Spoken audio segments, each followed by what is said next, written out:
सैयद जवार नकवी तरफा जहानिया हाउस ते जवारन जिमान में दावत जो इंतजाम रिपोर्ट मंजूर कालरो। प्रोफेसर डॉक्टर सैयद फरमान अली शाह रिजवी जी सबराही में ईरान जे मुतालाती मुशाहिदाती ऐं तालीमी दौरे ते तिरहां जड़न ते बधल इल्मी अदबी ज़िंदगी जी मुख़्तलिफ़ शोबन सां लाॻापियल शख़्सियतुनि तरफ़ां दौरो कयो वियो।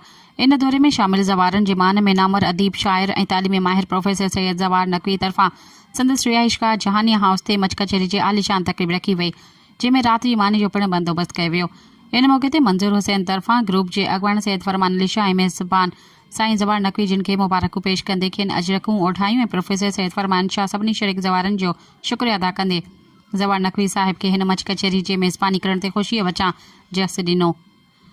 आख़िर में साईं जवार नकवी ईरान जी सफ़र ख़ासि तौर मुक़दस ज़ियारतुनि समेत सफ़र ते मुख़्तसर रोशनी विझंदे सभिनी आयल हम सफ़र साथियुनि जो शुक्रिया अदा कयो, जिन जहानिया हाउस ते अची खेनि कुर्बतुनि जे नवाज़िशुनि सां नवाज़ियो।